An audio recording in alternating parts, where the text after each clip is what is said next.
एक साल होने वाला है। जिंदगी मतलब चल रही है, कट रही है। मेरे सामने उनका वो गोलियों से लगा हुआ और खून से घिरा हुआ जो चेहरा है, वही जो उनका पड़ा हुआ शरीर है, वही मुझे दिखता है। मैं तो बोलती हूँ कि मैं मरते दम तक वो नहीं भूल पाऊंगी। बहुत डेंजर था वो सब कुछ। People going against Muslims or Kashmiris, we don't want this. We want peace and only peace. Justice भी चाहिए। Of course, we want justice. एक साल होने वाला है। जिंदगी मतलब चल रही है, कट रही है। जो बोलते हैं वो ही चल रही है, क्योंकि एक साल कैसे निकल गया पता नहीं चला। एक भी दिन नहीं ऐसा नहीं गया कि जिस दिन की उनकी याद नहीं आया। पर अभी उन वो थे जब उस टाइम पर लाइफ दूसरा था, अभी पूरा अलग है। सबका नजरिया भी चेंज हो गया है, और जो मेरी खुद की भी जो लाइफ है वो पूरा का पूरा चेंज हो गया है। उस टाइम पर जो मेरी ख्वाहिश थी, अभी वो मेरी डिमांड बन गई। मतलब जैसे कि मेरी जॉब उस टाइम पर मैं जो की थी, एक टेम्पररी जॉब में हूँ मैं, वो अभी खुद को जीने के लिए जरूरत सी बन गई है। वही टेम्पररी जॉब में मैं मतलब घर को संभाल रही हूँ।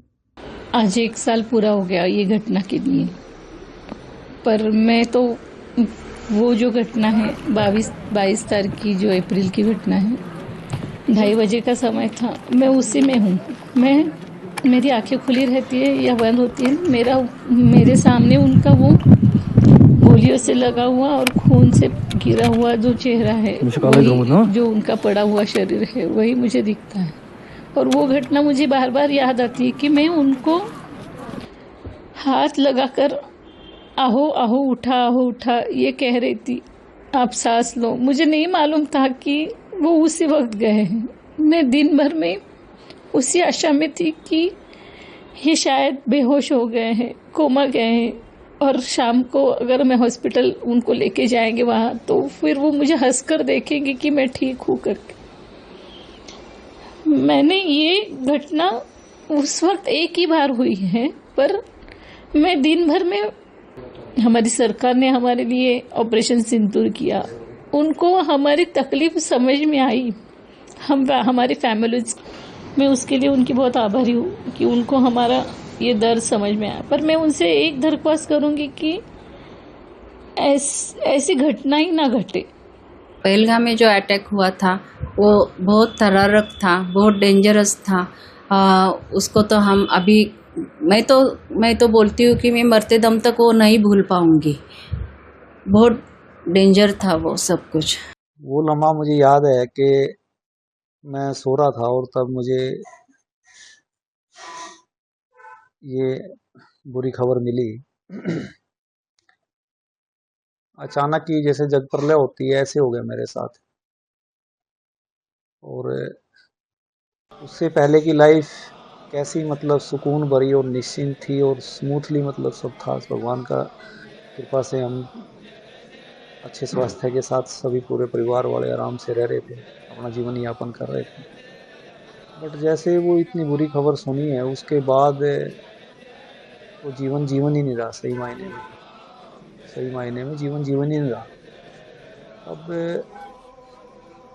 एक एक दिन जो है ना, पहाड़ जैसा लगता है, हमें काटना ही मुश्किल हो जाता है। और जैसे जैसे मतलब शुरू में तो कई महीने ऐसे लगता था जैसे, क्योंकि फौजी आदमी ने 2 4 5 महीने में छुट्टी आया, 8 महीने में भी आया। वो ऐसा लगता था मुझे कि he will come back definitely वो आएगा। लेकिन सच्चाई तो सच्चाई है, मालूम है हमें, पर दिमाग नहीं मानता था इस बात को ना। और मैं तब भी कहता था, बात ये अभी भी मैं बोल रहा हूँ, जो आप लोग पूछते थे कि मतलब गम भी होता है इस चीज़ का कि मतलब जवान भाई था, हमारे बीच नहीं रहा, या वालिद साहब मतलब सोचते रहते हैं कि मेरा वो सहारा था। बिल्कुल। वालिदा बोलती रहती हैं कि मतलब किसी वालिदा से या किसी माँ से उसका जवान बेटा छिन जाना वो बहुत ही दुख वाली बात होती है उसके लिए। ये सब कुछ जो हमें मिला है उनकी ही बदौलत मिला है, आदिल साहब की ही बदौलत मिला है। हमारे पास मतलब कुछ था ही नहीं, वही एक मतलब जो है हमारे पास आदिल साहब ही सहारा थे। उसके बाद जब आदिल साहब का ये जो 22 अप्रैल 2025 को इंसिडेंट हुआ, उसके बाद फिर हमारी यहाँ की लोकल सरकार ने भी हमारी मदद की। यहाँ पे हमारे घर पहुँचे, हर एक लीडर जो है हमारे यहाँ पे घर पहुँचा। मैं सबका शुक्रिया अदा करूँगा, जिसमें मतलब पूरे हिंदुस्तान से लोग आए, लीडर आए, खासकर मीडिया जो है, मीडिया की वजह से ये सारा जो है मतलब लोगों को पता चला ये कौन थे, क्या थे, कैसे हुआ, कैसे नहीं हुआ। मैं सबका शुक्रिया अदा करूँगा। आप देख रहे हो कि महाराष्ट्र के जो डिप्टी सीएम एकनाथ शिंदे जी, उनको यहाँ पे मतलब हमसे कोई रिश्तेदारी नहीं थी, या उनको कोई यहाँ पे हमारे से कोई लालच नहीं थी। बिना लालच उन्होंने इंसानियत को जो है कायम रखा, और हमें उन्होंने 5 लाख का जो है उन्होंने वो टाइम में कैश दिया था, और वो एक मकान जो है उन्होंने उस समय अनाउंस किया था। हाँ, अभी आज उसका इनाग्रेशन था, 1 साल होने को आया है। आज अल्हम्दुलिल्लाह वो पूरा मकान जो है कंप्लीट हो चुका है। उन्होंने उस टाइम बोला था कि हम मतलब मकान में सुई तक जो भी चीज़ मकान में ये ज़रूरियाती ज़िंदगी के लिए होती है, तो हम आपको वो सब देंगे।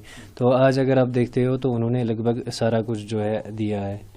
जी, हम तो एकनाथ जी शिंदे के बहुत शुक्रगुजार हैं कि जब 22 अप्रैल 2025 में ये घटना हुई तो उस वक़्त भी एकनाथ जी शिंदे के सारे लोग हमारे साथ शान बशाना खड़े उस दुख में रहे। और आज भी जब पूरा साल होने को आया तो आज भी वो हमारे साथ शान बशाना खड़े हैं। और अभी उन्होंने जो हमें घर बना के दिया था, घर का कहा था कि हम घर बना के दे। उम्र चलना यार, वही था कोई दिसता जहांगीर तो यार बिहारियां पीछा जुलते यार, तुम मौत की कसम है।